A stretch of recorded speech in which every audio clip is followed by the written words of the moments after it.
Are the elites of the world purposely filling our atmosphere and food with testosterone-killing chemicals in a plot to make men weaker to take over the world? Or is the testosterone epidemic a scaremongering tactic to get you to hand over your hard-earned cash, filling the pockets of greedy, manipulative individuals and supplement companies?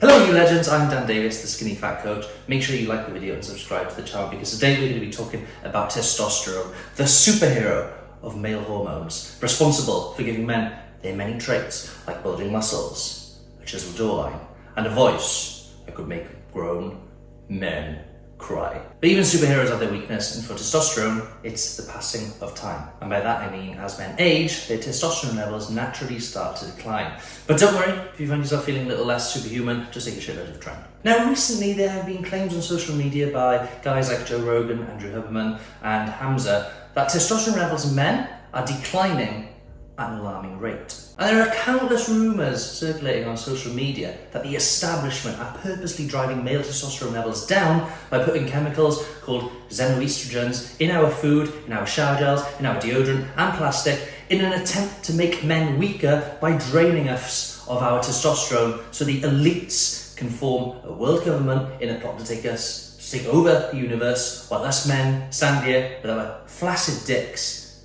and low levels of test, unable to fight back because our balls have shriveled up inside of us. So in this video, I'm going to take a level-headed, unbiased approach and deep dive into the research and whether the elites are purposely stripping us of our test, or if the low testosterone emergency is an agenda pushed by a small select few to profit from you by scaremongering you into thinking even that you need to buy natural test boosters to keep your manhood, or whether low testosterone is self-inflicted by us as the individual through poor lifestyle choices. So first up, we need to understand the symptoms of low testosterone.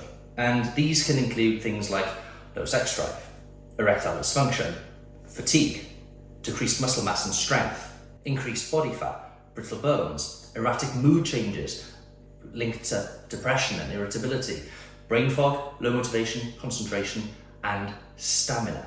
So as you can see, guys with low testosterone, they're pretty useless in comparison to a man with high levels of test. So if Klaus Schwab, founder of the World Economic Forum, did have a plan to take over the world and get everyone under one world government using a digital currency that would track our every move and measure our carbon footprint, limiting us to how much petrol we could use, for example, how much meat we could eat in a week, and a credit system where if you were caught speeding, it would act like a black marker on your social credit score. It would make a lot of sense to try and strip every man of his testosterone because, as we've just realised, when testosterone is low, no man is going to have the energy, desire or aggression to want to fight back against the new world order. And by the way, trying to create a world government is actually happening. This isn't kind of tinfoil hat conspiracy. There's genuinely a website called the World Economic Forum, and world leaders are already meeting up to discuss this. And go check it out in your own time because it's genuinely really, really scary. So among all of the noise of whether testosterone levels are dropping and if the statement of men these days have half the testosterone that their granddads had, we will need to deep dive into to see whether it's actually true.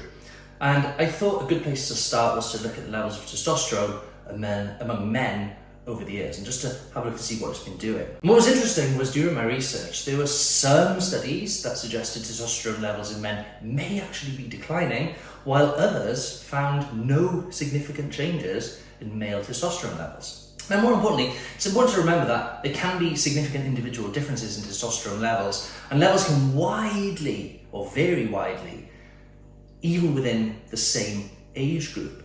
And factors like lifestyle, diet, genetics can all play a role in an individual's testosterone levels. The evidence really was mixed, and more research, well, I think anyway, more research is needed to determine if this is truly the case. And if I had to make a decision though, based on my findings, I'd argue that maybe, just maybe, the testosterone levels have slightly decreased on average over the last 60 to 70 years. And I'll give you, well, my thoughts on why I think that's happened in a sec. Now, when it comes to xenoestrogens, a chemical compound that when a human body is exposed to it in large doses, there is some small evidence of changes in, well, hormone levels, including testosterone. However, I do genuinely think that research on this is limited. More research is needed to understand the potential effects of kind of plastic exposure on testosterone levels in men. But to me, common sense tells us that, exposure to xenoestrogens is easily preventable. Just, limit plastic use and maybe just buy organic food that isn't sprayed in pesticides. And if I'm being totally honest, I'm actually not that concerned about xenoestrogens, and I wouldn't go out of my way to avoid them completely, but at the end of the day, it's your life. You can do that if you want to. You do you. Now, based on my findings, as much as I hate narcissistic, greedy, self-indulgent, world-leader psychopaths, because that's what they are, I don't think they're purposely robbing men of their testosterone. But I am open and mature enough to have my views changed if more research comes to surface.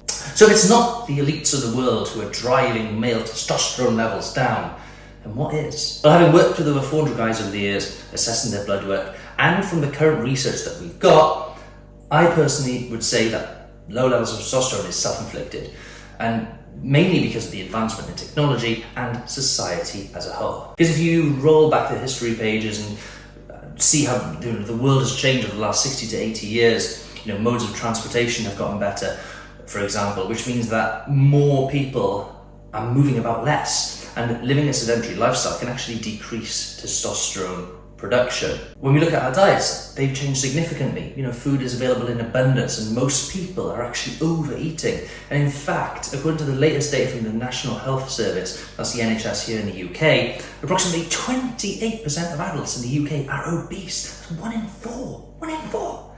Now, being overweight or obese can lead to a decrease in testosterone levels. And this is because fat cells produce aromatase, and that's basically an enzyme that converts testosterone into estrogen.